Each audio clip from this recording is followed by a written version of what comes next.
राधा वल्लभ लाल जी महाराज की जय। कल की चर्चा में यमुनाष्टक में 5वां श्लोक किया था। वहंतिकाम श्रियाम हरे मुर्दा कृपा स्वरूपणीम विशुद्ध भक्ति मुज्ज्वलाम परे रसात्मिकाम विदुः सुधा श्रुतंत लौकिकीम परेश वर्ण रूपिणीम भजे कलिंद नंदिनीम दुरंत मोह भंगिनीम। यमुना महारानी कृपा स्वरूपणी हैं, विशुद्ध भक्ति की प्रदाता हैं, रसात्मिका हैं। लाल जी के सुंदर वर्ण को जो है उन्होंने धारण कर रखा है, परेश वर्ण रूपणी। ऐसी यमुना महारानी जो कि सदैव अपने ठाकुर और ठाकुरानी के चरणार विंदन में ही निवास करे, वही मेरे भव सागर के मोह रूपी बीज को जो है उसका शमन करें।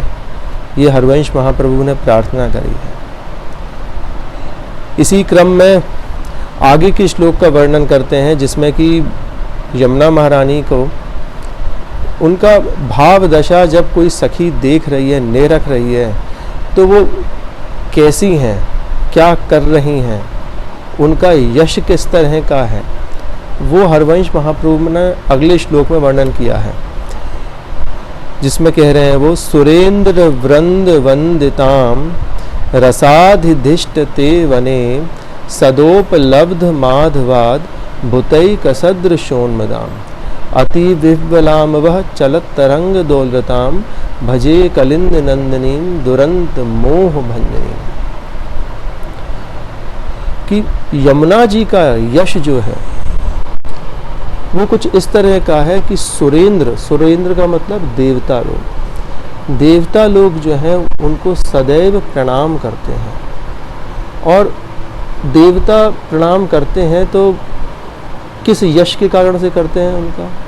उनका यश जो कि भक्ति का यश है, कि ऐसे परम पुरुष कृपा स्वरूपणी प्रिया जी और लाल जी जिनका स्वयं आश्रय लेते हैं, वो यमुना महारानी। तो जब प्रभु किसी भक्त के आश्रित हो रहे हैं तो वो भक्त जो है वो तो सर्व पूज्य होता ही होता है। बड़े बड़े इंद्रादि देवता जो हैं वो आकर वहाँ पर पुष्पों की वर्षा करते हैं, स्वयं उनकी चरणों की धूल के लिए वो देवता जो हो मैं वो लालायत हो मैं ऐसे भक्तन की चरणन की धूल के लिए। ठाकुर जी की चरणन की रच की नहीं कह रहे हैं, यहाँ पर भक्तों की चरणों की रच की कह रहे हैं, क्योंकि प्रभु जो हैं वो खुद आश्रित हैं, वो भक्त के आश्रित हुए।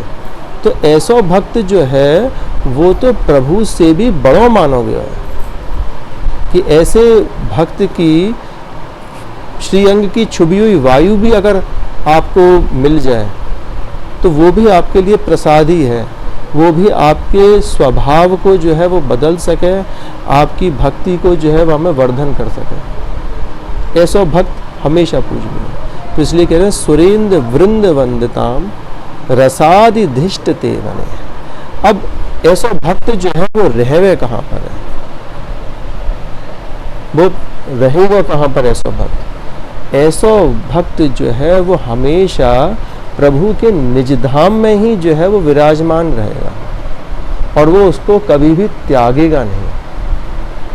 भाई भक्त है ना, तो भक्त आप दूसरी तरह से भी आप ये सोच सको कि भले ही वह का जन्म जो है वो दिल्ली में हो रहा है, बम्बई में हो रहा है या फिर कोई दूसरे देश में हो रहा है, पर वह की आसक्ति सदैव कैसी रहेगी? वो आसक्ति रहेगी कि वो हमेशा और हमेशा प्रिया जी के निज धाम में जो है वो निवास करे। वहाँ का मन जो है हमेशा कहाँ लगा रहेगा? प्रिया जी के नाम रूप लीला धाम में। तो हमेशा जैसे हम लोग करें ना, कहीं पर डाल देंगे भैया लोकेशन क्या है हमारी, वृंदावन, तो वो अनुभूति जो है वो यहीं पर ही हो सकती है। और ऐसा भक्त जो है वो सदैव और सदैव भले कहीं पर भी रहे, वहाँ की आसक्ति जो है प्रिया जी के निज धाम में ही रहेगी और वो कभी ये प्रयत्न कर ही ना सके कि वह निज धाम से बाहर छोड़ के जाए।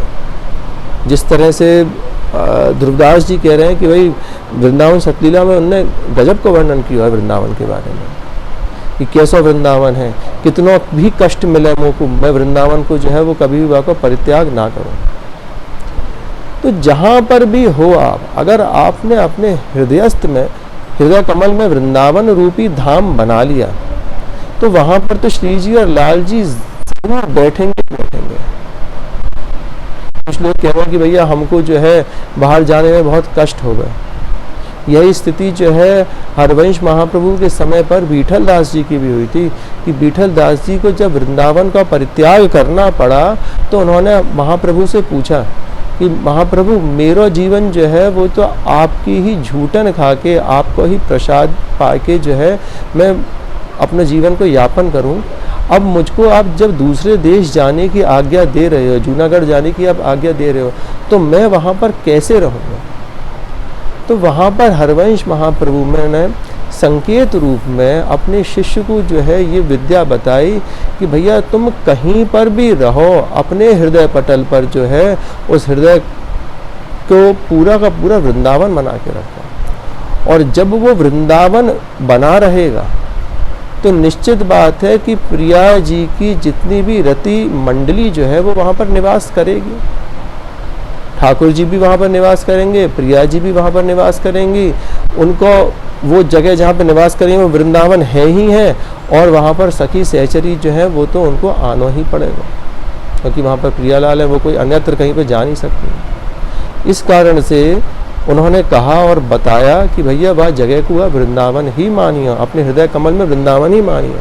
तो जब वो जूनागढ़ के राजा द्वारकाधीश के दर्शन करने के लिए गए हैं और उन्होंने कहा श्री बीठल दास जी से कि आप भी चले मेरे साथ में दर्शन करने के लिए, जब बीठल दास जी ने मना किया और बीठल दास जी ने एक पद गा दिया उनके सामने कि तन मन बसे सांवरे गौर, नहीं उर चतुर भुजन की ठौर, कि मेरे हृदय पटल पे जो है वो तो सांवरे गौर जो है वो बसे हुए हैं। तो अब इन चतुर्भुजी ठाकुर जी को मैं कहाँ पर बैठाऊं? जगह तो सीमित है ना। वृंदावन घिर गया, आपको हृदय पटल घिर गया, एक बार प्रभु जो है वो लाडली लाल विराजमान हो गए तो फिर और किसी के लिए जगह मिलनी नहीं चाहिए।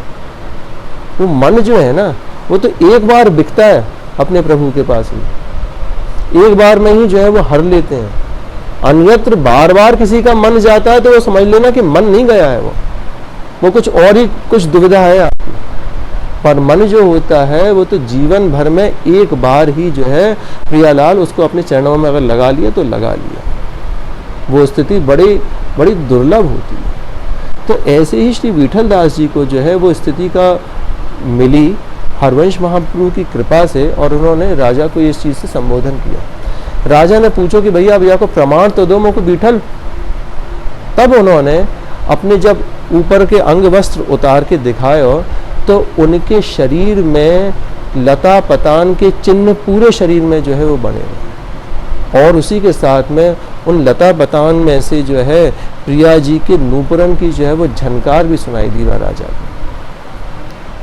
तो ये चमत्कार है किस तरह का कि भैया हृदय में ही जो है वृंदावन बसा हुआ, आप कहीं पर भी जाइए। पर यमुना महारानी हमारी इस तरह की हैं, वो तो भैया हमारे इस स्थूल वृंदावन को कह सको या फिर निकुंज वृंदावन को कह सको कि उनको भी पोषण कर रही हैं, उनके ऊपर भी जो है अपनी चिन्नुरी रूपी जो है वो विराजमान है, प्रियालाल का यहाँ पर पोषण कर रही है। तो प्रियालाल के लिए यमुना महारानी जो है वो क्या कह रहे हैं, सुरेंद्र वृंद वंदताम रसाधि दिष्टते वने, कि कौन से वन में विराजमान है, रस के वन में जो है वो विराजमान है। क्यों विराजमान है, कारण क्या है, उसका कारण कहते हैं अगली पंक्ति में सदोपलब्ध माधवाद, कि भैया वहां पर क्या उपलब्ध है, हमेशा माधव जो है वो उपलब्ध हैं। अब इससे अर्थ ये ना लगाना चाहिए कि भैया माधव के लिए ही वो भक्ति कर रही है ना, माधव है तो माधव का भी होंगी वहाँ पर, उनकी रति मंडली जो है वो होगी। तो वहाँ पर एक छोर पकड़ा दिया कि भैया सदोपलब्ध माधवाद, कि हमेशा जो है माधव वहाँ पर उपलब्ध है। वो तई कसद्र शोन्मदाम, कि माधव मादक है, ये पक्की बात है। कि उनका नशा चढ़ गया किसी में उनकी लीलाओं का, तो वो भैया छोड़ नहीं सकता है किसी को। और सदोपलब्ध है भी क्यों? क्योंकि ठाकुर जी कभी इस वृंदावन को छोड़ के कभी गए ही नहीं अन्यत्र। ब्रजलीला की भी बात करें तो वहां पर वर्णन आवे, पुराण में भी यह वर्णन को दिया है, और यमुना जी ही इस भाव को जो है वो बता भी रही हैं। श्रीमद् भागवत के महात्म्य में जो है वो चीज़ बता रही है यमुना जी कि ठाकुर जी जो है वो अन्यत्र इस वृंदावन को छोड़ के कहीं नहीं गए हैं। पादमेकम न गच्छति, बड़ा सुंदर उसका वर्णन है कि ठाकुर जी इस वृंदावन को छोड़ के अन्यत्र कहीं गए नहीं हैं, और जो वृंदावन के अन्यत्र जो गए हैं, जो मथुरा में गए हैं, जो द्वारका में गए हैं, वो उनको कोई स्थूल शरीर है जो कि वो कोई दूसरे कृष्ण है।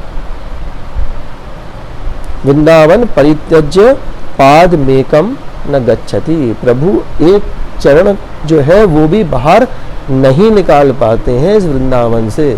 क्यों? क्योंकि इतनी सारी डोरों से बंधे हुए हैं प्रभु, किस किस का नाम लेंगे वो? कितनी सखियां हैं उनकी, कितनी वृक्ष वल्लरियां हैं, कितने खग मग पशु पंछी जो है वो इसी आस में बैठे रहते हैं कि भैया लाल जी आएंगे, प्रिया जी आएंगी तो उनको रास देखेंगे। कितनी कितनी करोड़न जन्मन की उन लोगों ने तपस्या करी है। तो प्रभु तो यहाँ पर बंधे हुए हैं, वो यह वृंदावन को छोड़कर कहीं पर भी नहीं जा सकते। क्यों? क्योंकि भाई सीधी सी बात समझ लो आप, जहां पर आपके लिए अनुकूलता होगी वह स्थान को आप नहीं छोड़ना चाहोगे। ठाकुर जी हमारे रमण बिहारी हैं ना, उनको राधा रमण है ना, तो उनको तो वो यहीं पर ही वृंदावन में रमण करना जो है वो अच्छा लगे, और कहीं पर अन्यत्र वो जा ही ना सकेंगे। या कारण से सदोपलब्ध माधवाद, माधव जो है वो यहाँ पर सदैव जो है वो उपलब्ध है। और अति विभुलाम भी चलत तरंग दोलताम, कि इस चीज को यमुना जी जो है वो समझे, और ये भी कह सको कि वृंदावन में यमुना जी क्यों रुकी हुई है। भाई यमुना जी को प्रियालाल के रस का जो है वो नशा है, और वो नशा ऐसा होता है, नशा तो होता ही ऐसा है कि एक बार लग गया तो फिर वो छूटता नहीं है। और नशा करने वाला भी जो होता है वो ऐसा होगा कि वही नशे की दुकान के आसपास में जो है वहीं पे सर्वत्र जो है वो नाचता रहेगा, और कहीं पर नहीं जाएगा, दूर नहीं जा सकता है। तो जब यमुना जी को ये वाली बात है, पता है कि भैया सदोपलब्ध माधव जो है और प्रियालाल जो है वो वृंदावन में हमेशा सदोपलब्ध हैं, तो वो वहीं पर ही हैं। अन्यत्र कोई और यमुना जब आप दर्शन करते हैं ना, उनके अंदर ये वाली भाव नहीं है। हाँ, वो यमुना जो है वो पटरानी हो सकती हैं, हाँ वो यमुना जो है वो कलिंद की पुत्री हो सकती हैं, पर जो निज सहचरी जो है यमुना महारानी, वो इस वृंदावन को वो भी नहीं छोड़ के जाती हैं। महाप्रभु जी कई जगह पर जो है इस चीज के संकेत देते हैं। बसंत के पद में ही कह रहे हैं कि भाई ठाकुर जी जब प्रियालाल बसंत खेलने के लिए अपने निकुंज से बाहर आ रहे हैं, कुंजन में पधार रहे हैं, यमुना के तट पर आ रहे हैं, तो सब कुछ चीजें जो है वो वहीं के वहीं जो है वो रुक गई। यमुना जी का बहना रुक गया, यमुना जी आगे नहीं बह रही हैं। क्यों? दर्शन करेंगे, आगे जाके बहेंगी नहीं, करेंगे ना, बहेंगी नहीं, तो वो रुक गई हैं वहां पर। तरह तरह के जो भी स्वभाव थे पक्षियों के, मोरों के, हवा के, वो सब के सब जो है वहीं के वहीं स्तंभित हो गए, रुक गए, जैसे कि किसी ने पॉज का बटन जो है वो दबा दिया। तो यह कारण से यमुना जी कहीं पर बाहर नहीं गई हैं। फिर कह रहे हैं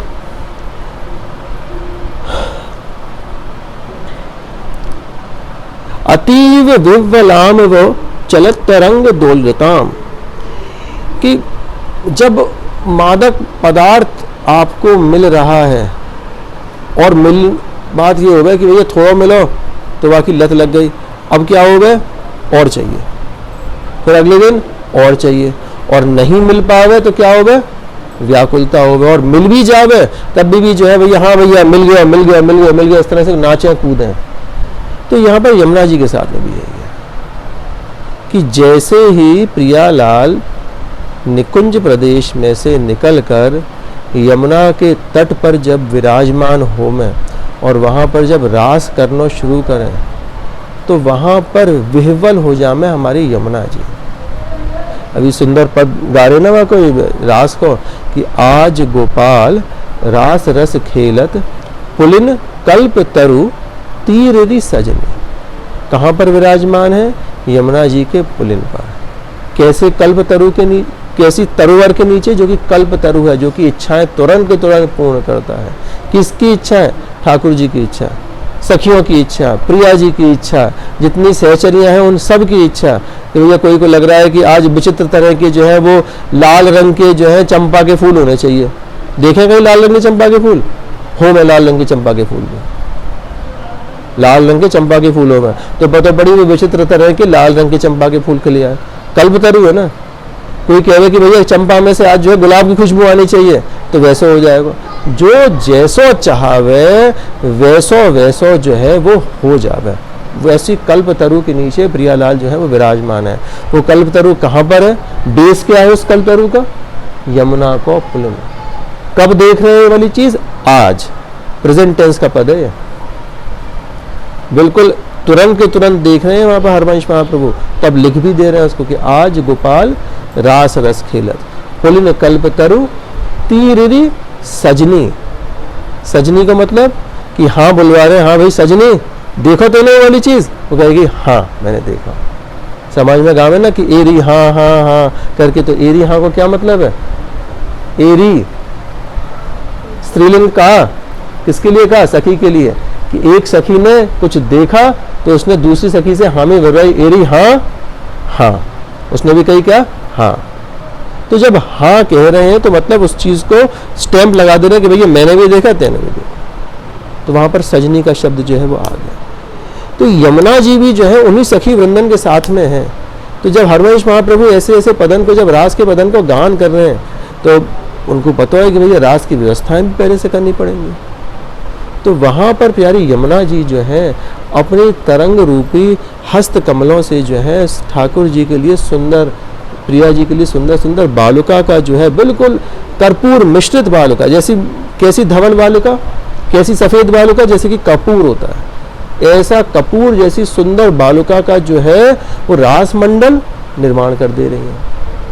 यमुना जी पे कभी सुबह आप जाके देखो पुलिन पर, वहाँ पर आपको ऐसा ही रास मंडल बना हुआ दिखेगा। सुबह सुबह पहुँचो आप कोई यमुना जी के तट पर, वहाँ पर रास मंडल दिखेगा और यमुना जी के हस्तकमल की, तरंग रूपी हस्तकमल की वहाँ पर आपको निशान भी दिखेंगे। इस तरह से बने हुए रहते हैं, हर जगह पर होता है। तो वो रास मंडल देखने लायक है। और कभी वह रास मंडल को भाव से आप देखेंगे ना, तो निश्चित बात है कि कहीं ना कहीं प्रिया जी कृपा करेंगे तो वो सुंदर सुंदर चरणारविंद, छोटे छोटे से चरणारविंद जो है ना, उनके भी दर्शन होंगे।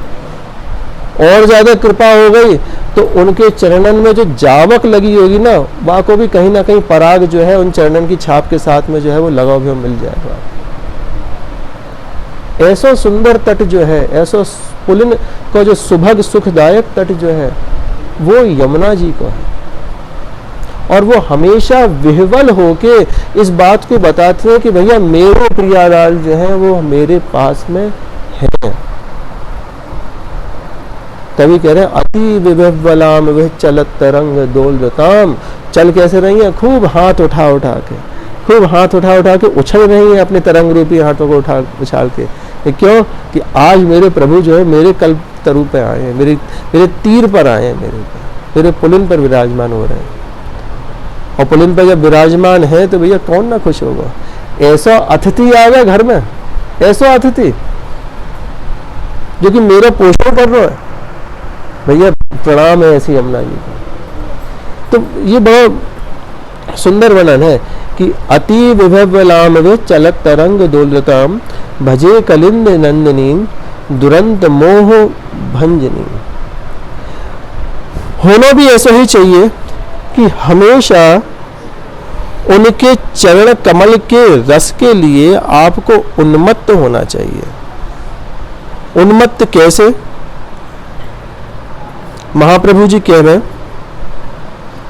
कि राधा नाम सुधा रसम रसयुतुम जिह्वास्तु में विह्वला पादो तत्पदकांकितासु चरताम वृंदाटवी वीथिषु तत्कर्मेव करा करोतु हृदयं तस्यां पदम ध्यायता तद्भावोत्सवतः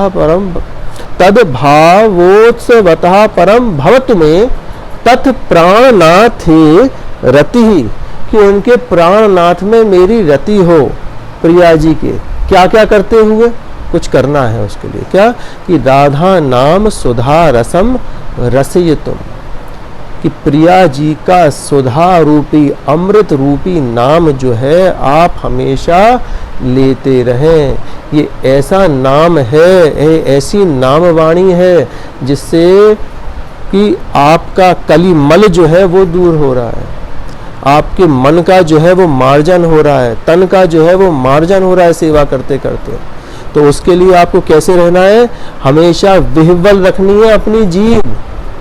कैसी जीभ को विह्वल रखेंगे, इसके लिए एक बड़ा सुंदर उदाहरण है। महाराज श्री कहते हैं कि हम लोगों ने सुना है कि सांसों की माला पर जो है हमको ठाकुर जी का नाम लेना है, सांसों की माला पर ठाकुर जी का नाम लेना है। पर थोड़ा सा यहाँ पर अलग कर लो आप उसको, यहाँ पर नाम की माला पे जो है वो सांस लेनी है, थोड़ा सा बदल दोगे ना तो वो बड़ा अच्छा रहता है। जब नाम की माला पर जब आप सांस लेना करोगे, ऐसे विह्वल हो जाएंगे, तब जाके जो है वो सुधा रूपी नाम जो है ना आपको इस लोक से जो है वो उस लोक के दर्शन जो है तुरंत के तुरंत करा देगा। कि निकुंज के भाव आपको समझाएगा, निकुंज के दर्शन आपको कराएगा। कब करा पाएंगे, वो तभी हो पाएगा जब आपके अंदर ऐसी विह्वलता होगी। ऐसा सुधा रूपी जो है वो नाम है, अमृत रूपी नाम है ये। और ये भी पक्की बात है कि जहां पर नाम वाणी होती है वहीं पर आस पास में ही जो है वो नामी भी रहता है। सेवक जी कहते हैं ना कि नाम वाणी निकट श्याम श्यामा प्रगट, नाम वाणी जहां श्याम श्यामा तहां। कि जहां पर नाम है, भैया किसी को भी बुलाओ आप, तो बुलाने पे तो वो आपके आसपास में ही आएगा ना, जहां से आवाज आ रही है। तो इसी तरह से कि जहां पर नामी कहाँ पर है, जहाँ पर कि नाम है। और देखो नाम के प्रभाव तो बड़े सुंदर सुंदर हर जगह पर कहते हैं कि भैया कलयुग में नाम ही नाम है। कि यहाँ तक कि पुरुषोत्तम श्री राम जी को जो है उनके नाम ने तार दिया, पत्थरों पर लिख के बंदरों ने उनके नाम डाल दिए, वानर सेना ने, ठाकुर जी भी उस पर चलते हुए तर गए। नाम के लिए तो अनंत गुण है, अनंत गुण है। जैसे ठाकुर जी के नाम के गुण है ना, ठाकुर जी के गुण है, ऐसे ठाकुर जी से भी ज्यादा उनके नाम के गुण है। जब पूतना ठाकुर जी को उठा के ले गई तो सखियों ने जो है, गोपियों ने उनको उठाया हाथ में, जब पूतना का मोक्ष कर दिया उन्होंने, उसके बाद में गौशाला में ले जाए और गौशाला में ले जाके उनके अरण्यास करंग्यास करके द्वादश अंगों पे जो है वो गोबर गौमूत्र से जो है तिलक किया है। वहाँ के बाद में जो है ठाकुर जी के नाम लिए हैं तरह तरह के, ये ठाकुर जी नारायण तुम्हारी जो है वो वक्षस्थल की रक्षा करें, माधव जो है तुम्हारी खेलते हुए रक्षा करें। ये कैसी उल्टी बात हो रही है। वो वहां पर जानते हैं कि तुम्हारा नाम जो है ना वो तुमसे भी ज्यादा प्रभावशाली है। और देखिए यहाँ पर सेवक जी की जो है वो कितनी अच्छी बात है, उनकी अनन्यता समझोगी। वो कह रहे हैं जो हरिनाम जगत्र शिरोमणि वंश बिना कबहू नहीं ले, कि जो तीनों लोकों में जो हरिनाम जो है जिसकी व्याख्या भी हो रही है वो भी मैं तब तक नहीं लूंगा जब तक कि वंश उसके साथ में नहीं लगा दूंगा। इसलिए कहा गया है कि राधा नाम सुधा रसम रसे तुम जिह्वास्तु में विद्मला, नाम का सदैव आश्रय ले जिससे कि ठाकुर जी प्रसन्न हो गए। पादो तद पदकांक तासु चरताम वृंदाटवी वीथिषु, कि मेरे पैर जो हैं वो हमेशा प्रिया जी का अनुगमन करते हुए जो है वो चले, प्रिया जी के पीछे पीछे चलें, प्रिया जी के उन कुंज वीथियों पर चलें जहां पर कि प्रिया जी अलग अलग कुंजों में विचरण किया करती हैं। सिर्फ उन्हीं रास्तों पर मेरे पैर जो है वो चलें।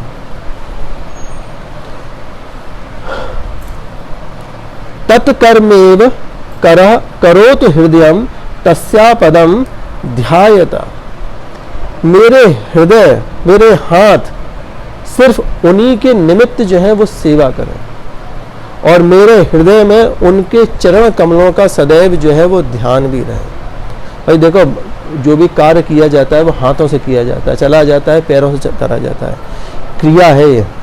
और क्रिया के साथ में आपको भाव जो है वो जोड़ना ही पड़ता है। भाव कहाँ से जनित होता है? हृदय से। तो हृदय भी जो है इसमें ले लिया गया है कि मेरे हृदय में कौन विराजमान है? प्रियालाल जो है वो विराजमान है। कर्म मेरे जो है, मेरे हाथ उनके लिए करें, पैर जो है मेरे उनका अनुगमन करें, ठीक है। जीभ जो है मेरी उनका नाम ले। अब इन सब चीज़ों से, इन कर्मों से होगा क्या? इन कर्मों से ये होगा कि प्रिया जी और उनके प्राणनाथ जो है मुझ पर प्रसन्न होंगे।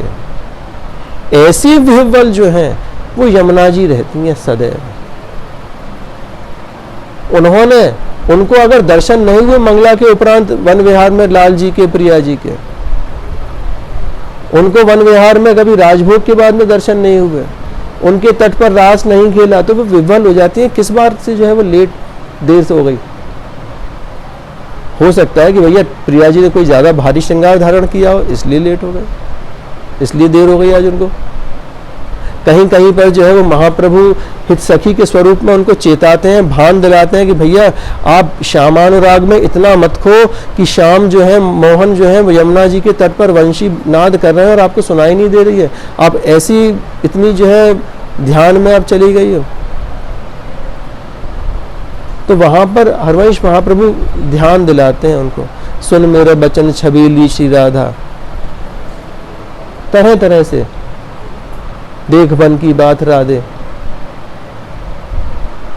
तो वो सारी चीजें भान दिलाने के लिए सखी सहचरियां वहां पर हमेशा रहती हैं। ऐसी ही हमारी प्यारी यमुना जी भी हैं, जो कि सदैव और सदैव प्रियालाल के ध्यान में, भक्ति में हमेशा क्या रहे? उन्मत्त रहना। और उन्मत्त रहेंगे तो वो हमेशा, निश्चित बात है कि भैया ऐसे भक्त के दर्शन से, ऐसे भक्त के आश्रय से भैया भव सागर का बीज, मोह रूपी बीज जो है वो क्यों नहीं जो है शमन होगा, उसका क्यों नहीं खत्म होगा। इसीलिए तो कह रहे हैं, क्या कह रहे हैं? भजे कलिंद नंदनीम दुरंत मोह भंजनी।